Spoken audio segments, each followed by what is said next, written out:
مساء الخير يا شباب، ازيكم عاملين ايه؟ النهارده بنكمل برضو موضوعنا عن موضوع التحضير الطبيعي وفرخ الجراوي ورعاية الكلاب وكده. والنهارده هنغير بقى الهاسكي شوية وبنتكلم على الكلب الجيرمان شيبرد. الكلبة دي طبعا هنا كانت بتجهز للولادة. طبعا احنا كنا عارفين حاسبين لها اليوم بقى وظابطين وعارفين احنا ميعاد الولادة امتى، فقاعدين جنبها. طبعا بعد بقى ما ولدت وكده واحدة واحدة عالجراوي جرو بنبدأ ان احنا نساعد معاها وكده. بتدخل الكلبة بعد ما بتخلص بقى التحضير خالص، سوري الولادة خالص، بتبدأ مرحلة التحضير. زي ما انتوا شايفين كده الكلبة بتبقى طبعا من الولادة ومن تعب الولادة بتجهد، فالكلبة بتبقى همدانة وغالبا بتنام. في كلاب بنسمع صوت شخير ليها بتنام خالص. فدي بقى اللحظات اللي احنا بنتدخل فيها، وبالنسبة ان احنا بنعود بقى الجراوي على انها تستطعم وتدوق طعم اللبن وتاكل، او بمعنى صح ترضع يعني. فدي بقى المراحل اللي احنا بيبقى اكتر استفادة للجرو فيها من الغذاء، اللي هو اللبن السرسوب. تمام.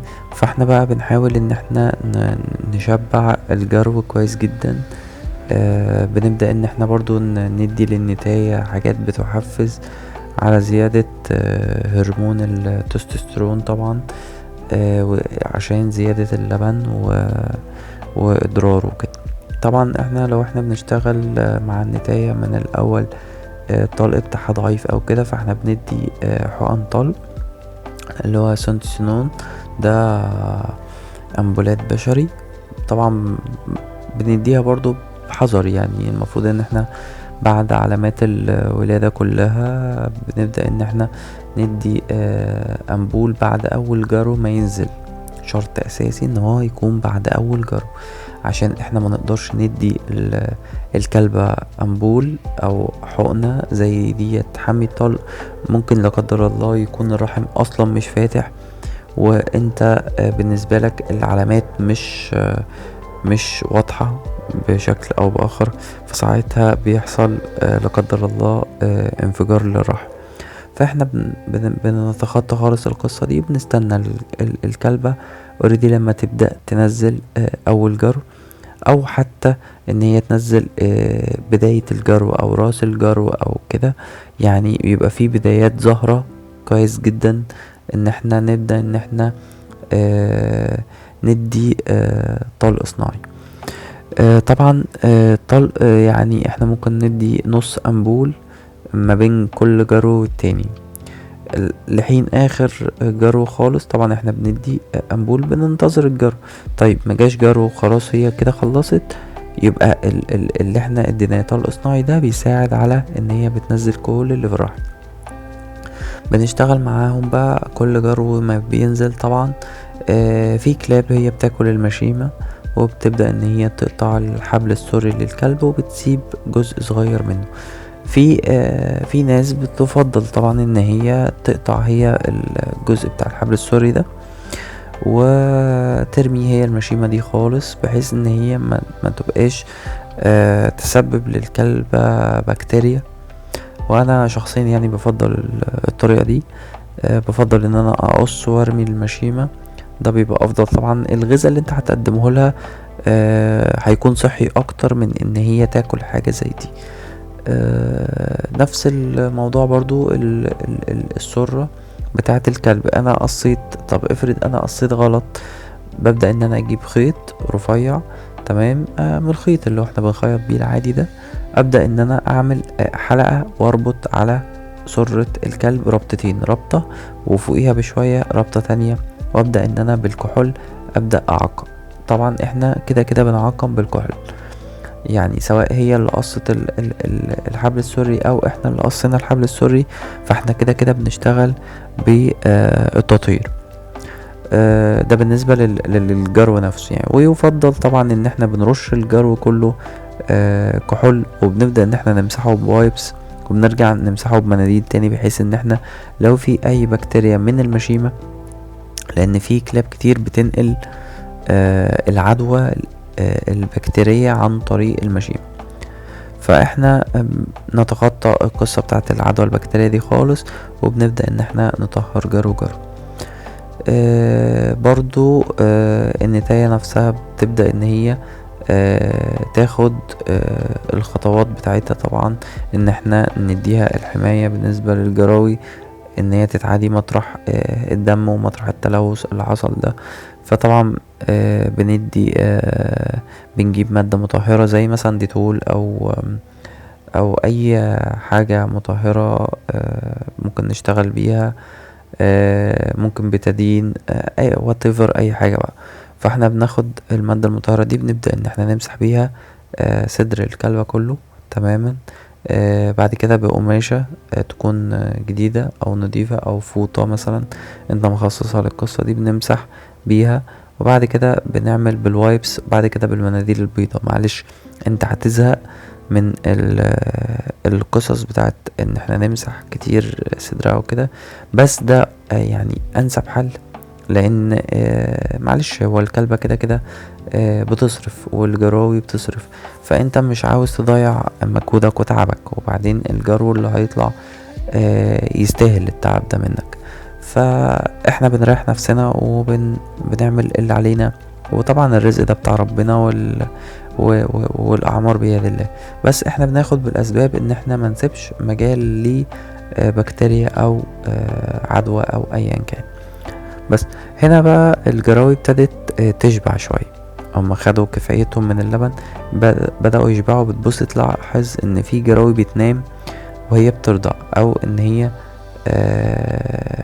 بتلاقيها هدت خالص في الحركة. فده مؤشر بيبقى كويس جدا بالنسبة للجراوي. اهم حاجة ان هي ترضع وتنام. طبعا بنكمل بقى معاهم ان احنا كل ساعتين بندخل الجراوي للأم، او بندخل الأم لمكان الجراوي، ايا كان يعني انتوا بتشتغلوا ازاي. بس الافضل طبعا ان احنا بنعزل. سبق وقلنا في الفيديو اللي قبل كده ان احنا افضل شيء ان احنا نعزل الجراوي عن الام، عشان الام ما تقعدش على جرو. الام ساعات ما بتاخدش بالها من الجراوي، والجرو بنفس الوقت ما بيقدرش ان هو يتحكم قوي ان هو يخرج من تحت الكلبة، او ان هو يتحرك، او ان هو يصدر حتى صوت. فهو بيبقى جرو لسه غشيم بمعنى صح. والام كمان لو هي اول مرة ليها تولد او كده، بتبقى العملية بتبقى لسه مفيش experience قوي، يعني مفيش خبرات كبيرة يعني. تمام. فاحنا بنريح دماغنا خالص ان احنا بنعزل الام عن الجراوي، ونبدأ كل ساعتين ماكسيموم 3 ساعات. طبعا ما تزيدش عن 3 ساعات عشان حيوية الكلب، عشان الكلب يبقى بصحة كويسة. بندخل بقى بعد كده برضو على عمر 20 يوم بنبدأ ان احنا ندوقه سيريلاك بزبادي. زي ما انتوا شايفين كده قدامكم بدأت امسك الجراوي، هي ابتدت خلاص اوريدي تفتح. يعني هنا في الفيديو ده كان اول يوم ليهم او تاني يوم بكتير قوي ان هم يفتحوا. بدأنا نشتغل معاهم بالزبادي والسيريلاك، بحيث ان احنا بنساعد الام، لان مش هيبقى كله لبن برضو، مش هيبقى مجهود على الام ان هي تغذيهم، او بمعنى اصح كمان مش هيوصل الغذاء الكافي للجرو. فلازم حاجات مساعدة، وان احنا نعوده على ان في بدايل للبن، مش مجرد اللبن بس. في نفس الوقت احنا مش بنعزل الجرو عن الام او بنفطمه، فاحنا مستمرين في ده وفي ده، بحيث ان احنا نوصل الكلب لحجم كويس، يطلع الكلب دبدوب حجمه كبير ويبقى وزنه تقيل. طبعا الببرونة اللي موجودة دي في الجلدة بتاعتها احنا بنفتحها فتحة مناسبة بتبقى كبيرة، بحيث ان الزبادي يمر منها هو السيريلاك في نفس الوقت ما بينزلش من البزازة او الببرونة الا بضغطة ايدينا عليه. فاحنا بنبقوا متحكمين كويس قوي في الضغطة دي ان احنا ما ننزلش. يعني في هنا خطأ انا عملته لما الجرو نزل من بقه، ده غلط، لان احنا المفروض ما ننزلش حاجة زيادة عن سحب الكلب نفسه، لان عشان ما يشرقش مننا ويحصل مشكلة في الرئة عنده. فطبعا احنا بنضغط بالراحة. مسكة ايدك للجرو لازم تبقى كويسة، متحكم في راسه، لان الجرو بيبقى كتير الحركة، فاي حركة ممكن تدخل برضو زي ما سبق وقلنا الاكل في الرئة. بس بنبدأ بقى برضو كده نديله يعني ياخد نفس، وفي نفس الوقت نرجع تاني ان احنا نديله شوية صغيرين، ياخد نفسه نديله شوية صغيرين، وهكذا. طبعا بعد ما بنخلص بقى بنبدأ ان احنا نمسح له، بحيث ان السلالاك والزبادي ما يلزقوش في وشه او في شعريته او كده.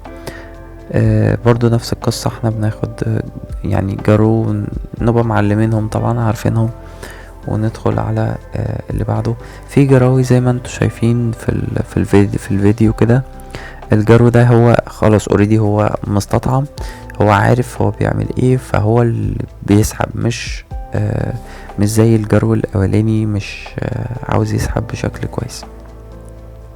في جراوي بتحب ان الجلدة بتاعت الببرونة نفسها تبقى الفتحات بتاعتها مش كبيرة، بحيث ان هو يقدر يسحب، هو مش هي اللي تنزل في بقه.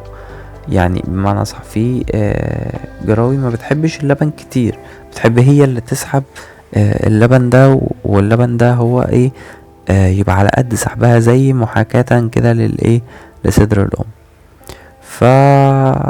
عادي احنا اوريدي بيبقى عندنا كذا جلدة ان احنا بنستعمل، نعرف الجرو ده بيبقى عاوز ايه، بنحاول ان احنا نسايس الجراوي بشكل او باخر. طبعا الفرشة اللي احنا بنستعملها بتبقى نشارة. هتمسك بقى في شعرة الكلب، ما تمسكش في شعرة الكلب، المهم ان هي افضل شيء للجراوي من عمر والله يعني هو ممكن من عمر التعضيم كمان. هو افضل شيء هو النشارة، بحيث ان هي بتمتص الرطوبة كلها في نفس الوقت، ما بتخليش في بلل في الكلب اطلاقا. شعرته بتنها بحيوية، وشعرها ناشفة، مفيش تسريب لأي مية أو أي حاجة، بتمتص كل الكلام ده كله. طبعا الطبقة بتاعة النشارة لازم تكون برضو كبيرة، بحيث ان هي تستوعب الحمام او المية او كده، بحيث ان هي ما تبقاش طبقة صغيرة فتتبل، فيبقى احنا برضو ما عملناش حاجة، بالعكس ده احنا خلينا المشكلة مستمرة. فلما بتبقى عدد يعني كم النشارة بيبقى اكبر، فبتقدر ان هي تمتص، وبتبدأ الطبقة اللي فوق تبقى ناشفة عن الطبقة اللي تحت والملاصقة ليه. فده افضل حاجة انا جربتها عموما، وشايفها يعني من انجح الحاجات. وزي ما انتوا شايفين كده هوريكم برضو دلوقتي شكل الجرو وهو بيتحرك على الفرشة، والفرشة بتبقى ناشفة ونضيفة. طبعا احنا بنساعد الجرو على يبقى فيه اضاءة كويسة، وفي نفس الوقت الحرارة المناسبة. فاحنا بنوفر اللمبة اللي هي 200 ديت، ممكن ان احنا نقدر نشتغل بيها بجانب طبعا الدفايات اللي في المكان. طبعا احنا في جو حار دلوقتي، فالموضوع بيبقى بدرجة حرارة معينة، مش بالحرارة الزايدة، لان في جراوي بيجيلها احتباس حراري من الحرارة الزايدة. طبعا هو هنا بيعمل الاخراج بتاعه كويس جدا، ماسك نفسه كويس، مفيهوش اي مشكلة. ندخل بقى على الفيديوهات اللي بعده لنفس الجراوي لما كبرت. خلاص احنا وصلنا للعمر ده، بنبدأ بقى ان احنا خلاص هو كده اوريدي اتعزل تماما. قبل العمر ده كمان بشوية، الكلاب هنا في الفيديو في عمر 50 يوم، احنا طبعا بنعزل من قبلها ب5 ايام. يعني دول كده في المكان في الفرشة ديت بقالهم 5 ايام بيتقدم لهم اكل مفروم مع الزبادي بتاعهم برضو عشان العظم وكده. فخلاص احنا اوريدي كده ده بيبقوا مستعدين بقى لجرعات التحصينات بتاعتهم ثم البيع. والله الموفق والمستعان.